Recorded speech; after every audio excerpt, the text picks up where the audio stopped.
entende que não existe uma resposta, não existe a resposta, é que importam, né, para a pesquisa, para a postura epistemológica que nos orienta justamente, né, as diferentes experiências naquilo que elas têm de singular, de concreto, né.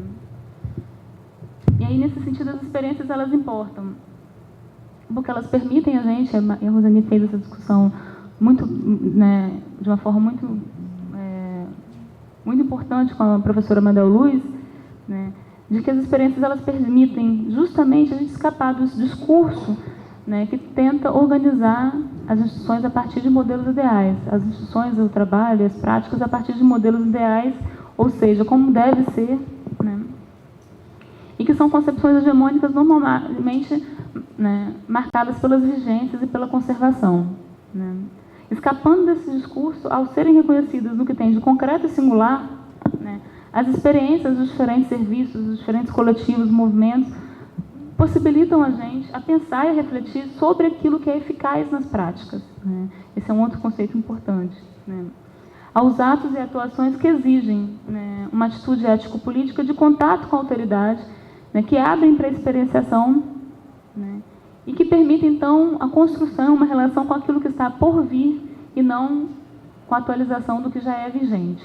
E é nesse sentido que, porque, né, as experiências são a principal orientação metodológica da pesquisa, e por isso esse convite alargado, né, e ampliado, essa convocação para que as experiências, né, participem, ajudem a construção desse conhecimento sobre aquilo que a gente deseja no porvir e não ao que já está vigente, né.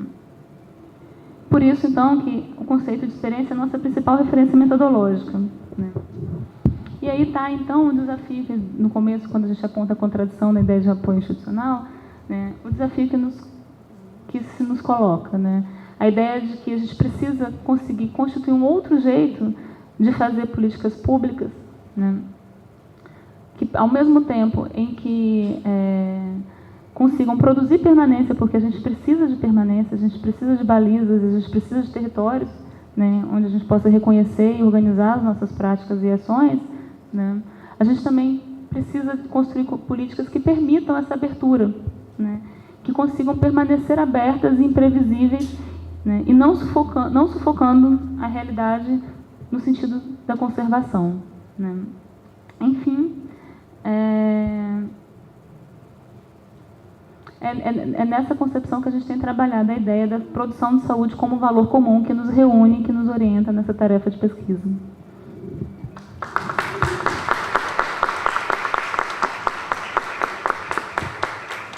Agradeço à professora Francine e de imediato passamos então para Fábio.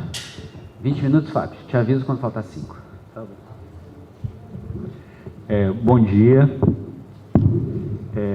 Antes de mais nada, eu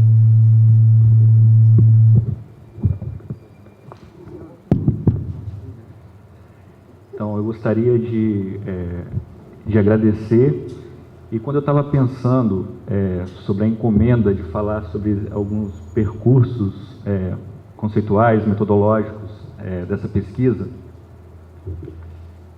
como disse a Roseni, assim, comparecem muitas emoções, né?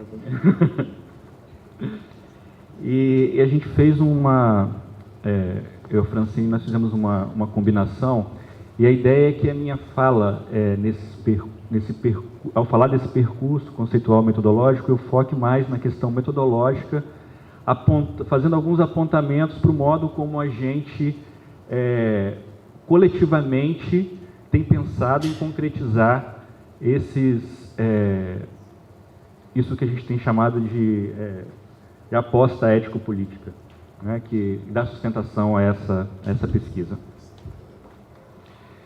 E de modo a ser mais sistematizado e mais claro, eu escrevi alguns apontamentos aqui, e até com o objetivo de não me estender muito, que a gente pudesse ter um tempo para poder conversar depois.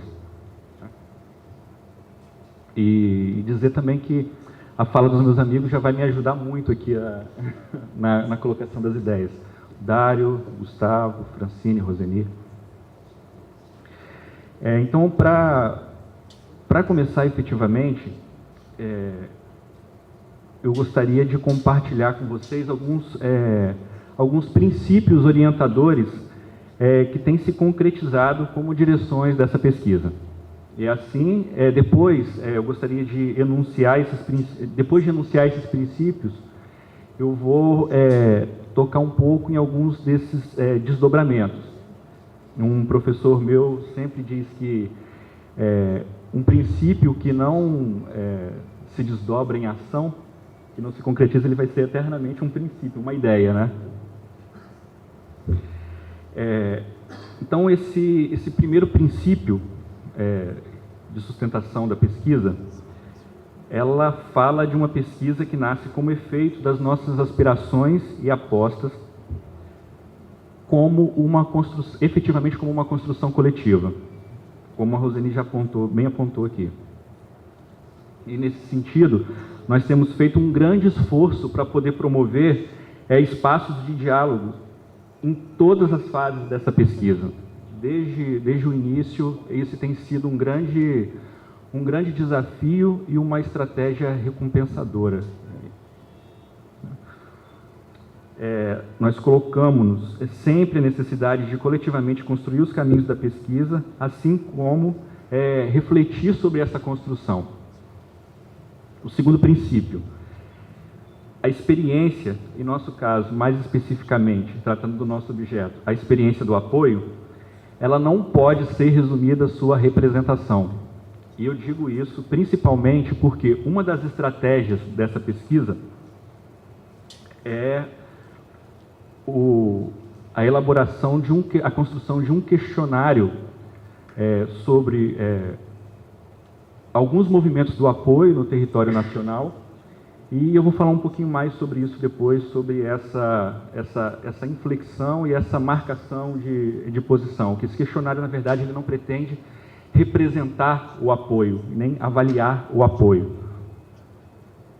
mas sim entender melhor esse movimento do apoio no território nacional.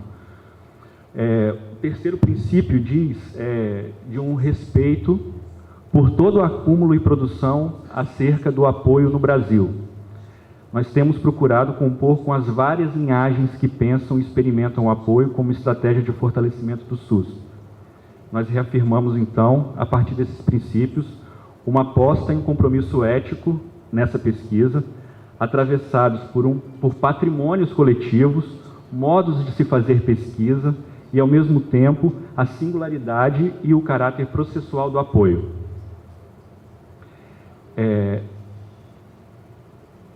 No desdobramento desses princípios, nós pensamos, basicamente, duas estratégias metodológicas.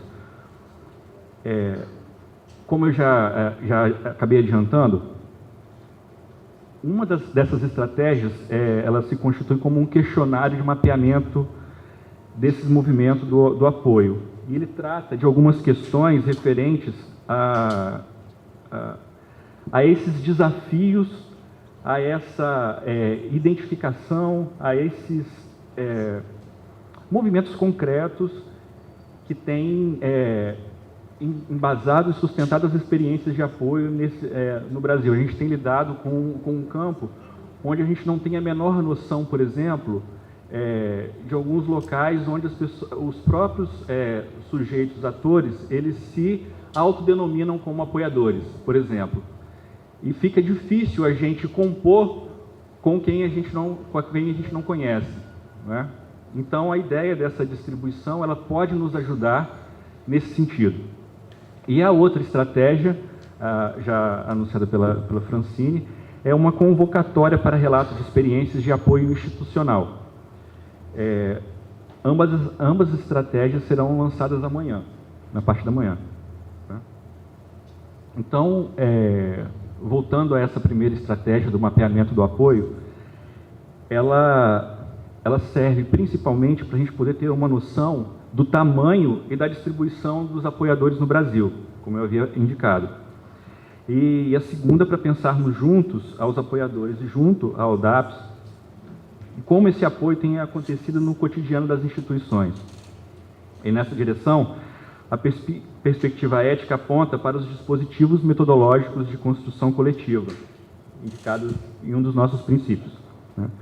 nós realizamos várias oficinas com os apoiadores de todo o território nacional, com as mais variadas inserções institucionais. Direção essa que avaliamos como extremamente recompensadora, porém não menos desafiadora. E é preciso, então, a todo momento nos lembrar, uns aos outros, dessa nossa aposta, né? A tentação é grande em alguns momentos de ter uma direção única e por conta de uma certa tradição, modos de funcionamento, de pensar, modos de se experimentar a pesquisa, de se viver a pesquisa, a gente acaba não criando estratégias para convocar outros atores para poder compor com a gente, né? Então, isso principalmente porque o nosso objeto, apoio, ele está exatamente no seu exercício. Esse mapeamento, então, ele será realizado por meio de um questionário eletrônico. Já está disponibilizado? Daqui a pouco a gente vai, na parte da tarde, a gente vai passar o endereço. Esse questionário eletrônico ele já está vai estar disponibilizado. Ele é de preenchimento individual por todos aqueles que se reconhecem no exercício da função apoio, inclusive aqueles que se autodenominam apoiadores. E o questionário, então, ele pode nos ajudar a qualificar algumas questões em relação às estratégias do apoio. E não o próprio apoio no sentido, e não no sentido assim, a gente poder dizer assim, ó, no final das contas, encerrando a pesquisa, dizer apoio é isso ou apoio é aquilo. Ele pode nos ajudar principalmente a pensar algumas estratégias que até então nós não tivemos pernas para poder pensar juntos. E nas discussões sobre a importância desse mapeamento, ao longo desses encontros, dessas etapas da pesquisa até então, surgiram algumas questões que nós utilizamos para poder orientar a construção do próprio questionário. Quem são esses apoiadores? Quais são os itinerários formativos? Quais são as principais ferramentas metodológicas utilizadas por esses apoiadores? Podemos pensar o apoio hoje como dispositivo de produção de solidariedade, democracia institucional e garantia do direito à saúde? E todas essas questões a partir de que paisagem, de que contexto de desafios concretos? Esse questionário, então, ele servirá para a produção de um material que nos permitirá abrir ou recolocar algumas questões sobre o apoio, para que tenhamos mais elementos para continuar compondo nossos espaços coletivos tão caros para nós. A ideia, então, é de que o questionário sirva como um dispositivo para que nós possamos disparar mais e mais discussões acerca do apoio. Então, somente medir, somente quantificar o apoio seria esvaziar o próprio apoio, nosso próprio objeto de história e complexidade. E nós sabemos e compartilhamos essa importância e a pertinência do apoio hoje para o SUS. A outra, falando um pouco mais da segunda estratégia, que é a convocatória para relatos de experiências. Essa convocatória, ela visa mobilizar experiências de apoio institucional voltadas para a melhoria dos processos de gestão, trabalho e formação. E pensamos juntos essa estratégia com o objetivo de produzir um entendimento mais ampliado das trajetórias e materialidade das experiências institucionais de apoio, incluindo aqui usuários, gestores, trabalhadores e suas práticas, na interface, como eu havia já dito, na interface com o direito à saúde, com a integralidade, processos de formação, gestão dos processos de trabalho, redes sociais de cuidado, redes de atenção à saúde. A ideia é que possamos acompanhar de perto 10 experiências no território nacional, sendo distribuído, contemplando assim as 5 regiões do Brasil, sendo até duas experiências por cada região. Essas experiências, então, elas seriam o nosso terreno e a própria fundação de uma estratégia de publicização e compartilhamento dessas experiências de apoio. E a gente pensou também, para além dessas 10 experiências de apoio que não forem contempladas com esse acompanhamento mais intensivo, a gente pensou as experiências que forem selecionadas, que forem aprovadas, mas não selecionadas, de compor uma publicação onde a gente pode dar visibilidade para esses outros âmbitos e efeitos do apoio institucional no Brasil. E por conta da variedade das experiências de apoio, um outro grande desafio que se apresenta para nós na composição dessa convocatória foi principalmente, considerando que é uma construção coletiva, a necessidade de ser geral, entre aspas, o suficiente e tão específico quanto possível. Por exemplo, para que respondessem a essa convocatória, para que respondam a essa convocatória, experiências interessantes no âmbito do apoio no SUS e que essas experiências pudessem compartilhar conosco, pudessem ser compartilhadas conosco e, ao mesmo tempo, tem algumas experiências que a gente bem claramente não gostaria de compor. Então, nós fizemos questão de deixar claro um dos critérios, as experiências de apoio institucional no SUS. Então, nos interessa experiências de apoio institucional no SUS. Principalmente porque experiências de apoio, hoje, elas têm extrapolado o âmbito da saúde. Isso, então, para afirmarmos e reafirmarmos os princípios éticos quando tratamos do apoio e de pesquisa. Entendendo que há, nesses princípios, uma dimensão do cuidado e uma perspectiva de avaliação dos efeitos de nossas práticas enquanto praticamos. Cuidado esse que implica uma atenção aos modos como temos estabelecido relações dentro do SUS e como temos surgido nesse SUS como trabalhadores, usuários, gestores. É essa dimensão do cuidado que gostaríamos de provocar num diálogo ético com essa convocatória. Resumindo, então, a gente gostaria, com essas duas estratégias, alguns pontos. Primeiro, mapear a extensão e inserção do apoio. Segundo, produzir análise sobre transversalidade entre diferentes áreas técnicas e programáticas. A identificação e análise de experiências inovadoras, direções de materialização da integralidade e relações com apoio, produzir análise e condições para a circulação e publicização de saberes e práticas potencializadores do exercício do apoio, da garantia do direito à saúde e da democratização institucional.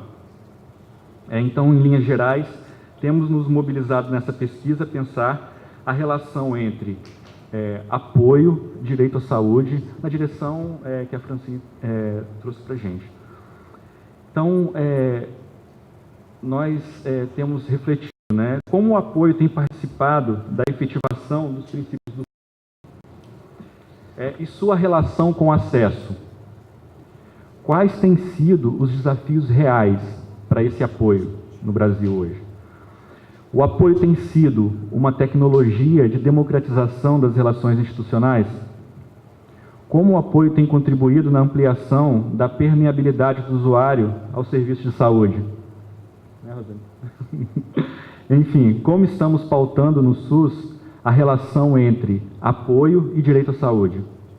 Então, na direção dessas questões e dos princípios propostos, o trato e o cuidado com o tema do apoio no SUS e com a própria condução dessa pesquisa implica considerar que há dimensões que jamais poderiam ser mensuradas, pois se dá exatamente no cotidiano das relações e dos desafios que constituem o SUS.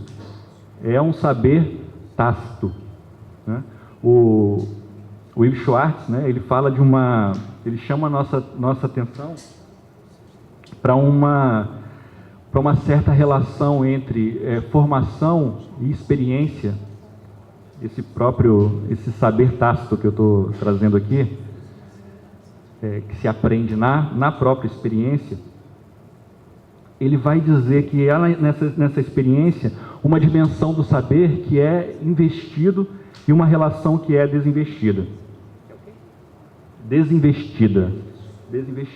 Uma dimensão do saber que é impossível e invivível que se transmita ao outro, ou seja, a gente não trabalha do mesmo jeito no primeiro dia que a gente chega no nosso setor e 10 anos depois, né?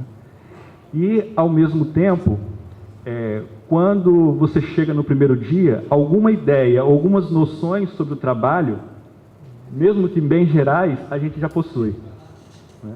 Essa dimensão do saber, que ele vai chamar de desinvestida, é exatamente essa noção que a gente pode compartilhar quando a gente pensa um programa de formação, por exemplo.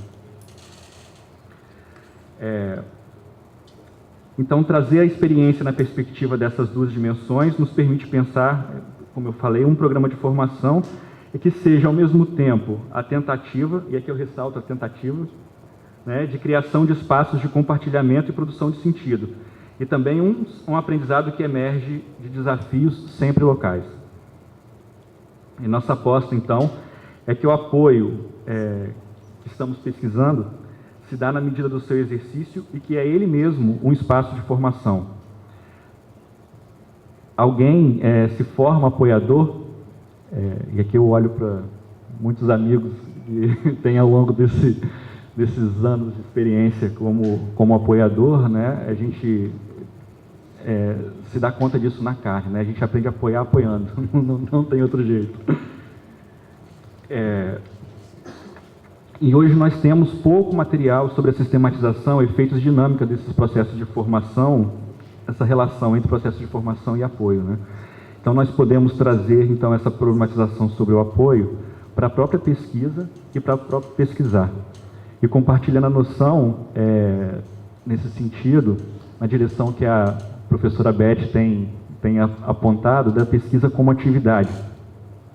E uma atividade de aproximação e composição, acima de tudo. Nessa atividade de aproximação e composição, nosso objeto torna-se produzir um plano de visibilidade e visibilidade para o apoio pelo apoio, diferente de uma outra direção muito presente no nosso cotidiano, que eu acho que o apoio certas afirmações. Nosso objetivo, então, não é avaliar o apoio, mas entender melhor como essa estratégia interfere e compõe com os modos de atenção e gestão no SUS. Entender melhor o que já está em curso, como o apoio favorece a integralidade e a garantia do direito à saúde. Cientes de que nessa pesquisa o apoio e o próprio SUS é para sempre inacabado. Então, essa pesquisa tem se constituído como uma contribuição nesse sentido. Ser combustível nesse processo, que é também nossa utopia de um SUS, expressão e prática de seus princípios. Estou acabando já.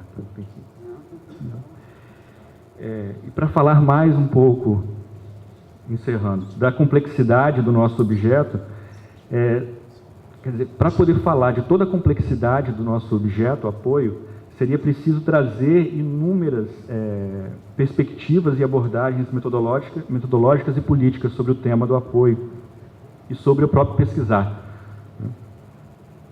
Então, eu procurei trazer aqui em forma de algumas questões que mapearam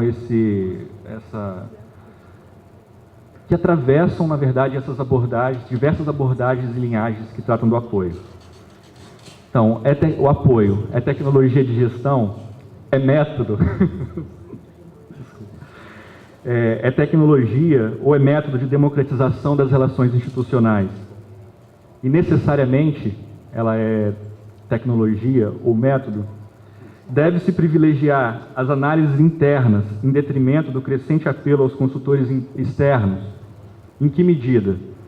Em que medida os modos de atenção e gestão estão abertos às análises internas ou externas?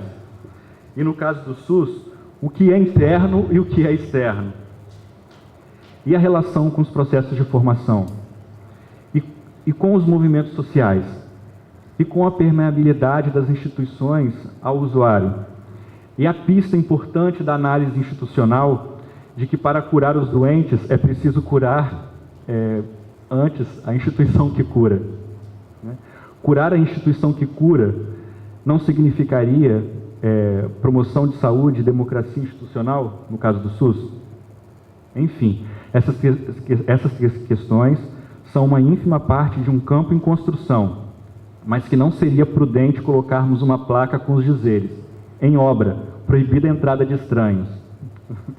E essas questões, embora expressem posicionamentos, elas não deveriam entre 1 milhão de aspas, elas não deveriam ser jamais inviabilizadoras do diálogo, do estabelecimento de um diálogo. E isso fala desses dois princípios enunciados inicialmente, que é o respeito pelas produções acadêmicas e conceituais e a noção de uma construção coletiva e nossa corresponsabilidade à composição no nosso campo. Insistimos num ponto. Os pesquisadores são também construtores do campo que estudam e intervêm. Estão todos implicados nesse campo. E principalmente porque há um ponto em comum.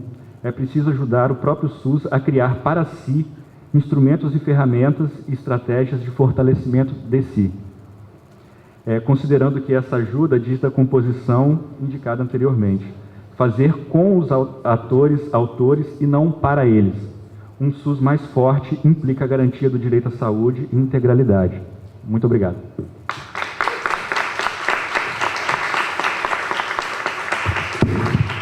Obrigado, professor Fábio. Eu estava comentando aqui com o Roseni, a gente está atrasado 1 hora quase a nossa programação, e ao invés de estar propondo de abrir o debate aqui, abrir a discussão, nós estaríamos sugerindo que façamos um pequeno intervalo, tem um lanche servido e que não pode mais esperar. Muitos de vocês acordaram muito cedo, né, e viajaram hoje. Então a gente queria antes de eu terminar a mesa aqui, vou terminar a mesa, né, vou encerrar a mesa aqui, que a gente pudesse fazer esse encaminhamento. Nós teremos possivelmente a próxima atividade também muito apertada no tempo, e a gente muito possivelmente vai conseguir dar contorno a essa talvez até necessidade, ansiedade, possibilidade de fala para a tarde na composição dos trabalhos, porque estamos falando aqui e vamos continuar falando sempre desse mesmo assunto, né? Que é a convocatória que estamos fazendo aqui mediante a pesquisa. Pode ser esse encaminhamento? Então, eu queria agradecer muito a 3 companheiros aqui de mesa, sobretudo a Francine e Fábio, que se dedicaram, era o combinado, à discussão mais de fundo daquilo que estamos aqui propondo. E eu acho que algumas questões ficaram muito claras para nós, como orientações éticas, políticas e também metodológicas, né? Primeiro, essa fala de Roseni dizendo que a pesquisa, como temos entendido, ela é sempre um ato coletivo e ela é sempre uma relação entre sujeitos, né? Então, estamos aqui nos distanciando claramente de posições que tomam a pesquisa como um campo quase privado do pesquisador que investiga, que conhece, que um dia traz à cena aquilo que ele trouxe, quando ele produziu como seu achado de pesquisa, né? Nós estamos aqui numa relação de que, mesmo nesse edital, nós estamos assumindo o pressuposto ético de que o compromisso com a pesquisa é de produção de mudança, né? Nós estamos pesquisando para um futuro em que pese que há muitas pesquisas em muitos campos da ciência e do conhecimento, que o compromisso pode ser para décadas, para séculos adiante, né? Nem toda pesquisa ela se coloca como aplicada, né? Nós temos conhecimentos que são absolutamente necessários para pensar, inclusive, cenários de muita distância do nosso tempo de existência. Mas no campo das ciências sociais, onde nós colocamos o objeto da saúde, né, a necessidade da produção de mudança, porque nós temos um passivo muito grande de problemas, né, de acesso, de iniquidade, de qualidade, e que implicam nada mais, nada menos do que na possibilidade do bem viver das pessoas, a necessidade de ter pesquisas que interfiram imediatamente no campo das práticas é uma exigência que se coloca como ética, né? Então esse é o pressuposto que está colocado aqui. Quando nós trouxemos essa concepção de política de pesquisa e estamos trazendo o objeto apoio, há um casamento perfeito disso, né? Porque o apoio, e aqui muitos já escreveram, falaram, dão aula sobre isso, o apoio tem, e até lembrando de uma última mesa que Moca, com muita perspicácia, conseguiu implantar no Abrascão, né? E nós pudemos fazer uma mesa com Gastão, e lá dizia Gastão, é a primeira vez neste âmbito acadêmico que se faz, e o Abrascão acho que há 10 anos, né? Pela primeira vez, uma mesa para discutir apoio, né? E foi muito importante lá dizer isso, porque Gastão reafirma, né, ao seu jeito, aquilo que talvez mais nos convoca no apoio. O apoio tem como tecnologia, isso que Francine disse com muita clareza aqui,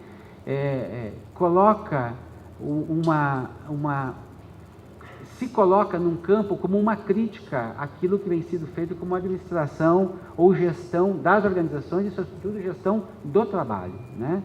E o apoio, portanto, tem uma filiação, né, imediata com a democracia institucional, né, que impõe, obviamente, um rompimento com todas as escolas até então colocam, que são de controle, são de submissão e de infantilização dos trabalhadores, né? Portanto, o apoio é uma tecnologia que convoca a pensar mudanças nas organizações, mas como um método, é um método de mudança, porque mudança se faz de qualquer jeito, né? Pode ter N jeitos para ser feitas as mudanças, né? Mais tecnocráticas, mais centradas na elite de gestão, ou uma outra mudança na qual eu acho que o apoio se coloca, que é uma mudança que convoca o coletivo das pessoas a pensar suas práticas cotidianas e a recriar o trabalho, e recriando o trabalho, recria-se no trabalho e recria a própria possibilidade do seu trabalho produzir mais vida e mais possibilidade. Então, essa convocatória e esse levantamento que o Fábio fala acho que gostei muito, Fábio, porque eu estou tentando até então, porque a gente tem recebido, obviamente, tensionamentos e críticas sobre o nosso próprio trabalho aqui, esse próprio edital, né? Nós não estamos querendo nem dizer o que né? Nem estamos muito menos querendo fazer uma interpretação ou uma certa representação, como você fala, daquilo que é apoio. Nós queremos entender o que está em curso. Eu acho que essa é uma boa questão, né? Nós não queremos, estamos desprovidos de qualquer sentimento aqui de dizer agora, esses pesquisadores, esse povo se reúne e dizer, definitivamente isso foi colocado como apoio há década atrás, apoio é isso, se afirmou como isso.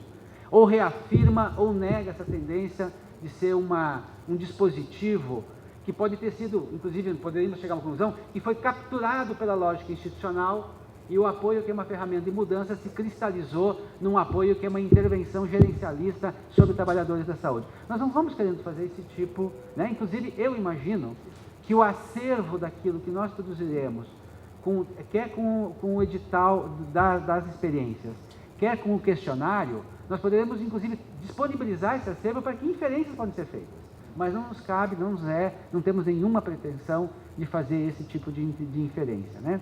E dizer aqui, para terminar, que o projeto, isso eu acho que não vai ser falado mais adiante, ele tem um terceiro componente, que para nós é muito importante, que tem um pedaço dele, né? Que é, então, nós vamos fazer o edital de convocação das experiências, o outro, o questionário eletrônico para entender o que está em curso como apoio, né? Na voz e na fala dos próprios apoiadores, portanto não é uma representação, né? Estão eles aí sendo ditos.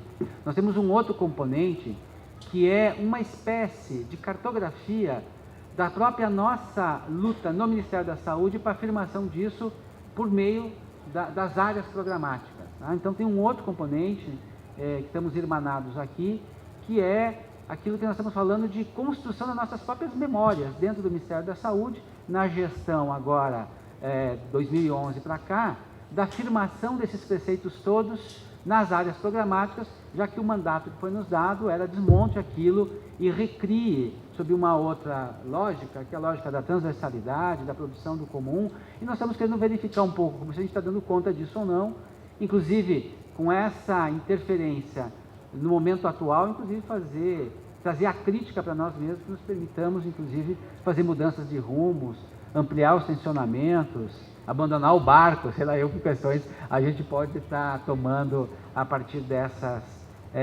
reflexões, tá bem? Então eu peço desculpas que a gente não vai aqui poder abrir a questão, porque a discussão temos uma outra mesa, e eu gostaria muito que a gente pudesse fazer o lanche. Pega lá um sanduichinho ou outras coisas, tome o café, vá no banheiro e volte, para a gente ganhar mais tempo possível aqui para a próxima mesa. Obrigado.